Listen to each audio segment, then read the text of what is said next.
په استنجا کې د اکثرو خلکو نه داسې یو غلطي کیږي چې د هغه غلطۍ په وجه د دوی مونځ نه کیږي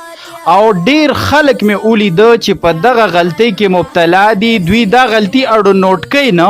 او اړو دې ته توجه نه ورکوي، خو دا داسې غلطي ده چې د دوی په وجه د دغه استنجا کولو نه پس چې په دغه طریقه وشوه د د مونځ اړو شوی نه دی،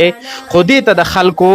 غور او فکر نه دی. نو په دې خبره باندې ځان پوهه کوي او عامو مسلمانانو ته ورسوي چې هغوی پې پوهه شي. ګوره جي مسله دا ده، اکثر خلک راشي چې استنجا وکړي او د استنجا نه راپاسي نو د ده شاته لمن لمده شوي وي، صحیح شوله که نه، او دی هم په دغه کپړو کې چارندم هم وکړي او بیا پکې مونځ هم وکړي. نو که چیرې د استنجا تا داسې وکړه چې نجاست و،